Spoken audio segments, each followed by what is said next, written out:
হে hi everyone, কেমন আছো তোমরা সবাই? আশা করছি সবাই ভালো আছো, সুস্থ আছো। তো এটা হচ্ছে জন্মাষ্টমীর পরের দিন, মানে নন্দ উৎসব। আর তার সাথে সেদিন আরও একটা অকেশন ছিল। এটা হচ্ছে শ্রাবণ মাসের শেষ দিন, মানে মনসা পুজোর দিন।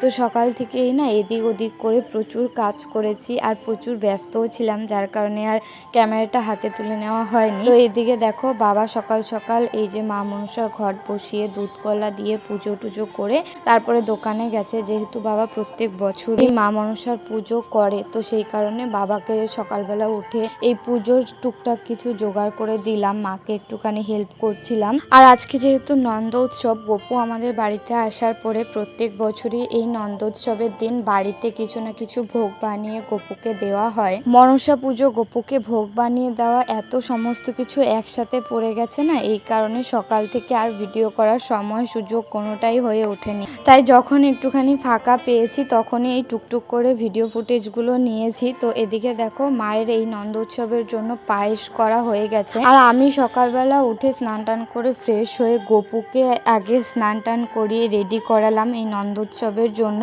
আর তারপরে তোমাদেরকে যেরকমটা বললাম, বাবা দুধ কলা দিয়ে দোকানে চলে গেছে। বাবা যখন পুজো করেছে তখন ওই ফল মিষ্টি এই সমস্ত কিছু দিয়ে পুজো করেছে। আর এদিকে দেখো, মা এখন ভোগটা বানাচ্ছে, মানে খিচুড়িটা এখন বসিয়েছে। খিচুড়িটা অলমোস্ট হয়ে গেছে, আর অল্প একটু সময় হলেই হয়ে যাবে। আর ওই যে নিচে দেখতেই পাচ্ছ 5 রকমের ভাজাও কমপ্লিট হয়ে গেছে। এবছর মেনলি এই খিচুড়ি, 5 রকম ভাজা আর পায়েস দিয়ে গপুকে ভোগ দেওয়া হয়েছে।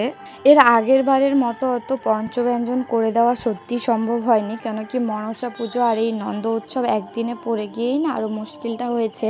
আর তার মধ্যে আগের দিন আমরা দুজনেই ছিলাম উপোস, তো উপোসটাও ভাঙতে হয় একটা নির্দিষ্ট টাইমের মধ্যে। আর এই নন্দ উৎসবে গপুকে যাই ভোগ দাও না কেন, পারণের টাইমের আগেই দিতে হয়, যাতে এটাই প্রসাদ হিসেবে তোমরা পারণের টাইমে গ্রহণ করে উপোস ভাঙতে পারো। সেই কারণেই পঞ্চব্যঞ্জন করে গপুকে দেওয়া, সঙ্গে আবার মনসা পুজো করে নির্দিষ্ট টাইমের মধ্যে আমাদের উপোস ভাঙাটা একটুখানি চাপ হয়ে যেত। তো সেই কারণে মাকে বলেছিলাম যে এবার মেনুটা একদম সিম্পলের মধ্যে সেট করো, যাতে তোমারও বানাতে অসুবিধে না হয় আর সমস্ত পুজো পার্বণ করে আমরা নির্দিষ্ট টাইমের মধ্যে উপোসটাও ভাঙতে পারি, মানে পারণটাও করতে পারি। আর গপুরও হয়তো এবছর এরকমটাই ইচ্ছে ছিল, কারণ তার ইচ্ছের বিরুদ্ধে কোনো কিছুই সম্ভব নয়। এইদিকে মায়ের কাণ্ড দেখো।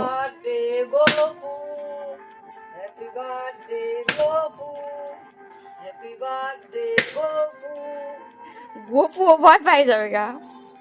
আর ফাইনালি সমস্ত পুজো পাঠ করে আমাদের উপোস ভাঙা হয়ে গেছে। এখন এখানে সবার জন্য প্রসাদ বাড়া হচ্ছে, সবাইকে দেব। তো চলো, আজকের জন্য এতটাই। ভালো থেকো সবাই, বাই।